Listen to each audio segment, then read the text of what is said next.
నిన్ని అలా పెళ్లిళ్ళు అంటే ఎట్లుంటున్నాయో వల్ల అంత రెడీమేడ్ సెటప్లే. రెడీమేడ్ మండపాలు, తిని పడేసే ప్లేట్లు, తాగి పడేసే ప్లాస్టిక్ గ్లాసులు, థర్మకోల్ అక్షింతలు గివే ఉంటున్నాయి. కానీ ఒక ఆడ ఓ పెళ్లి పిల్లగాడు మాత్రం గట్ల ఏలే. పెళ్లికి వచ్చిన వాళ్ళంతా 10 ఏండ్లు మాట్లాడుకునేటట్టు ఇచ్చంతరంగా పెళ్లి చేసుకుండు. పెళ్లికి పత్రికలు వంచే కాడ నుంచి పెళ్లికి వచ్చిన వాళ్ళకు డిన్నర్ దావతులు అడ్డిచ్చేదాకా అంత ప్రకృతి మీద పాయరాన్ని చాటుకున్నాడు. అది ఎట్లా ఏం కథ అనేది తెలవాలంటే చలో వరంగల్. తెల్లారి లేస్తే ప్లాస్టిక్ వస్తువుల వాడకం లేకుండా పూట గడవని జమానా ఇది. అట్లా దునియంతా ప్లాస్టిక్ అయిపోతుంది. భూమి సత్తువ సత్రోలైతుంది. మనిషి మంచిగా బతుకుడే కష్టమైపోతుంది. అందుకే రాబోయే తరాలు మంచిగా ఉండాలంటే ప్లాస్టిక్ వాడకం బంద్ చేయాలి. చెట్లను పెంచి ప్రకృతిని కాపాడుకోవాలనుకుంటా వరంగల్ ఉండే సాయి చంద్ అనే బ్రదర్ ఎకో ఫ్రెండ్లీ పెళ్లిని చేసుకున్నాడు. హైదరాబాద్ లో సాఫ్ట్వేర్ ఇంజనీర్ కొలువు చేస్తాడట ఈ బ్రదరు. వాళ్ళ బావ పర్యావరణాన్ని కాపాడే స్వచ్ఛంద సంస్థ నడిపిస్తాడట. ఆయన ప్రకృతిని కాపాడేందుకు పడుతున్న తపన చూసి ఈ బ్రదర్ కూడా నా వంతుగా ఏదన్నా చేయాలి అనిపించిందట. అందుకే పెళ్లిని ఎకో ఫ్రెండ్లీగా మార్చుకున్నాడు.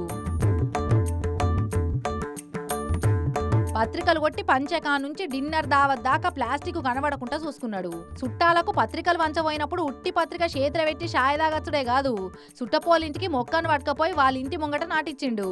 అంతేకాదు వాళ్ళకో స్టీల్ నీళ్ల బాటిల్ కూడా గిఫ్ట్ ఇచ్చిండు. అట్లా ఎంత మందికి పత్రికలు వంచితే అంతమంది ఇంటికి పెళ్లి పిల్లగాడే పోయి పత్రికలు వంచి మొలక నాటిండు, బాటిల్ కూడా ఇచ్చిండు. ఇక పెళ్లినాడు మండపంలో మొత్తం ప్రకృతిని కాపాడాలి అనే నినాదాలు రాపిచ్చిండు. మండపం చుట్టూ మొలకలే పెట్టించిండు. బ్యానర్ కూడా బట్టదే రాపిచ్చిండు. ఇక పెళ్లి డిన్నర్ల ప్లేట్లేమో పోక చెట్ల బెరడుతోటి చేసిన ప్లేట్లను పెట్టించిండు. స్టీల్ గ్లాసులలోనే నీళ్లు ఓపించిండు. అంతేనా, ఐస్ క్రీమ్లకు దానికి దీనికైతే ఇస్తరాకులతో చేసిన డొప్పలను వాడిండు.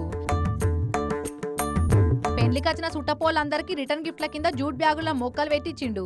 పతొక్కలు పుట్టినరోజులకు పండుగల పేరు మీద తప్పకుండా మొక్కలు నాటాలే, పర్యావరణాన్ని కాపాడాలి అనుకుంటా పిలుపునిచ్చిండు. మంచిగా ఉన్నది కదా.